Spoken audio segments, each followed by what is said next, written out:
सुरुवातीलाच बातमी आहे राष्ट्रवादीच्या गोटातून। पवारांच्या भेटीनंतर अजितदादा गटाची बैठक ही सुरू झाली आहे। चर्चेतून मार्ग काढण्यासाठी अजितदादा गटाचा हा प्रस्ताव होता। शरद पवारांना तो प्रस्ताव दिला होता, मात्र त्यावर शरद पवार यांनी कोणतीही प्रतिक्रिया दिली नाही।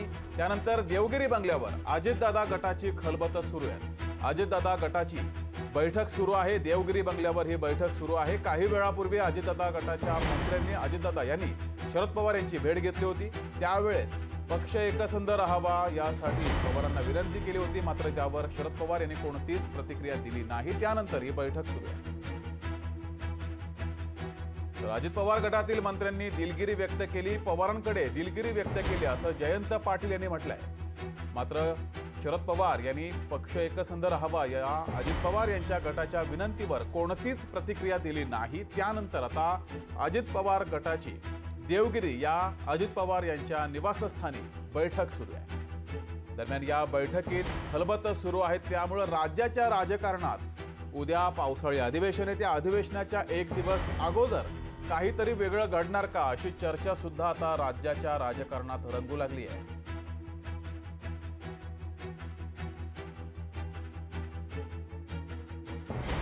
याविषयी अधिक माहिती घेऊया, आपल्या प्रतिनिधी ज्योत्स्ना गंगणे आपल्या सोबत जोडल्यात। ज्योत्स्ना, पवारांच्या भेटीनंतर अजितदादा गटाची बैठक सुरू आहे, काय नेमका घडतंय राज्याच्या राजकारणात?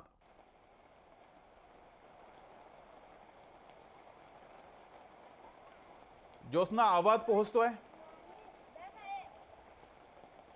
तर आपल्या सोबत ज्योत्स्ना गंगणे आणि स्वप्नील जाधव सुद्धा जोडलेले आहेत। तांत्रिक अडचणीमुळे ज्योत्स्ना हिच्यापर्यंत आवाज पोहोचत नाहीये। स्वप्नीलकडे जाऊया। स्वप्नील, सध्या राष्ट्रवादीच्या गोटात अतिशय वेगानं घटना घडतायत, काय नेमकं तिकडे घडतंय?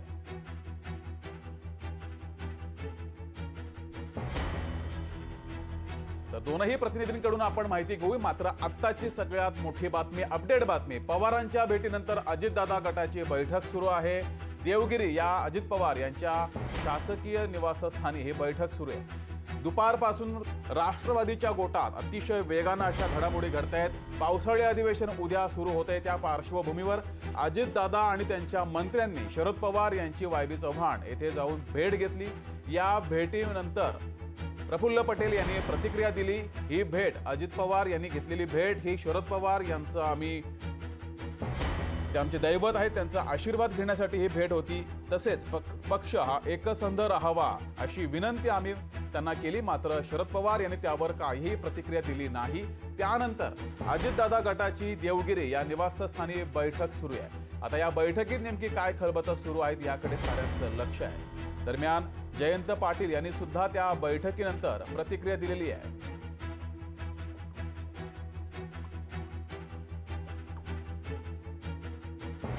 त्यानंतर जयंत पाटील यांनी सुद्धा या बैठकीनंतर प्रतिक्रिया दिलेली आहे।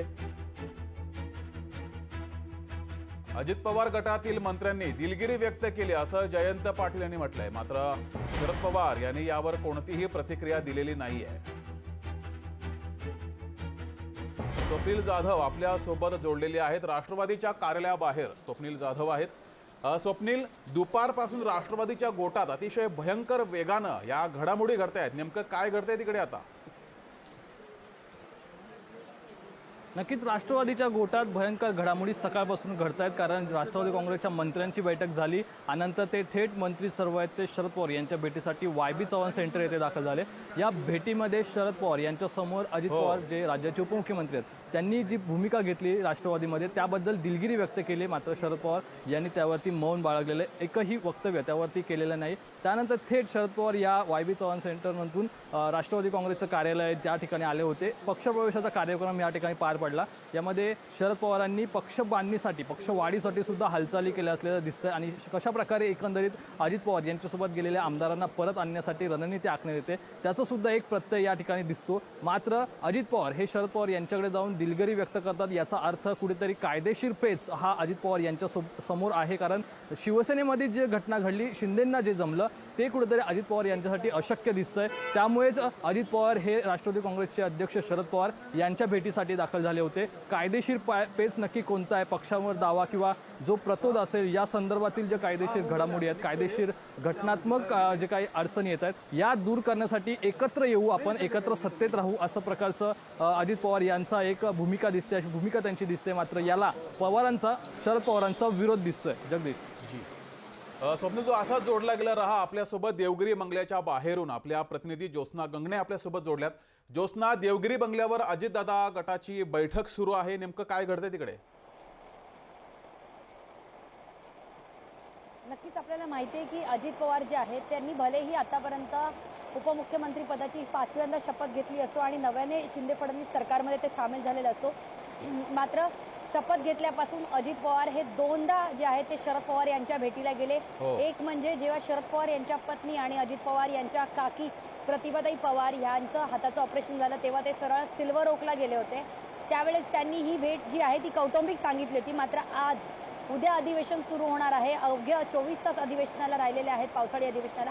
आणि अशातच अजित पवार त्यांचे संपूर्णपणे ज्यांनी कॅबिनेट मंत्रीपदाची शपथ घेतली त्यांच्या गटातले जे काही वरिष्ठ मंत्री नेते आहेत त्यांना घेऊन सरळ वाय.बी. चव्हाण या ठिकाणी पोहोचले. आणि विशेष म्हणजे अजित पवार शरद पवारांना भेटायला गेले तेव्हा कोणत्याही प्रकारची वेळ त्यांनी अजित पवार यांनी शरद पवारांकडे मागितली नव्हती. आणि अचानकपणे अजित पवार जे आहेत देवगिरीवरती त्यांची एक बैठक झाली त्यांच्या नेत्यांसोबत आणि त्यानंतर अजित पवार सरळ वाय.बी. चव्हाण सेंटरला पोहोचले. त्या ठिकाणी अजित पवार आणि शरद पवार आणि अजित पवार गटातले नेते आणि मंत्री आणि त्याचबरोबर शरद पवार यांच्यासोबत प्रदेशाध्यक्ष जयंत पाटील आणि शरद पवार गटाचे प्रतोद डॉक्टर जितेंद्र आव्हाड इतके सगळे जणांनी मिळून एक राष्ट्रवादीची मोठी बैठक झाली. आणि ही बैठक साधारण अर्धा तासाच्या वर झाली, चर्चा झाली.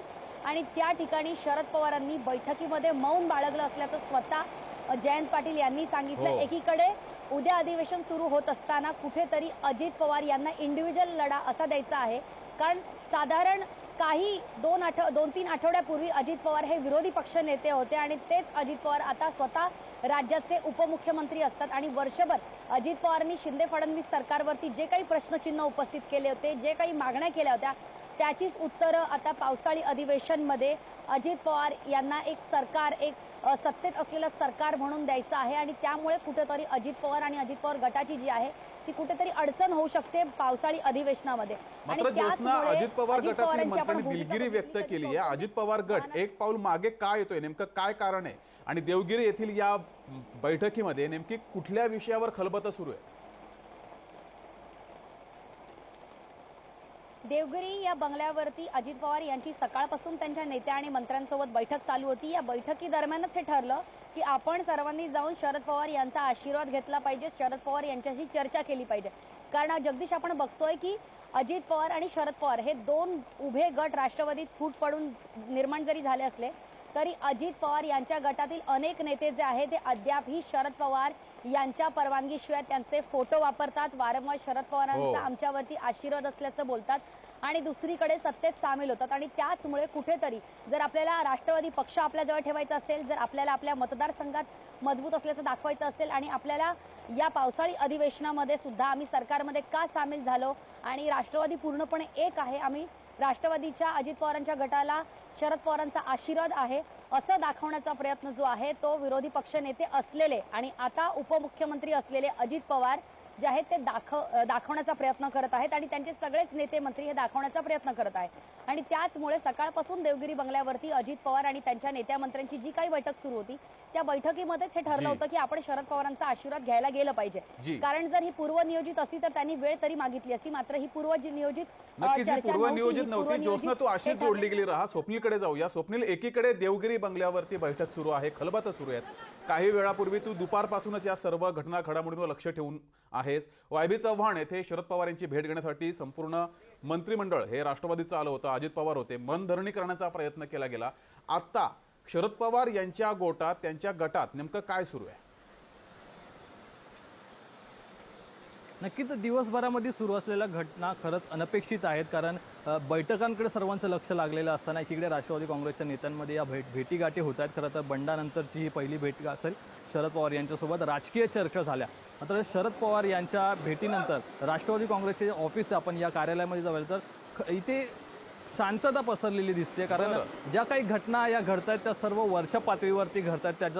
त्याच्या संभ्रमात सर्व कार्यकर्ते सुद्धा पाहायला मिळतात. मात्र या कार्यालयामध्ये, राष्ट्रवादीच्या कार्यालयासमोर आहे मी, आणि या कार्यालयामध्ये आजही पक्षप्रवेश पूर्ण पडत आहे. त्यामुळे एकीकडे जर बघितलं तर ज्या पक्षांच्या घटना सुरू आहेत, पक्षांतर्गत घटना सुरू आहेत, असं असताना सुद्धा राष्ट्रवादी काँग्रेससोबत अनेक कार्यकर्ते जोडताना दिसतात. जी ठीक आहे. ज्योत्स्ना, स्वप्नील, तुम्ही दोघेही या सर्व घटना घडामोडींवर लक्ष ठेवून राहा. तुर्तास धन्यवाद दिलेल्या माहितीबद्दल. लोकशाही मराठी ऐका, पहा, जागरूक रहा.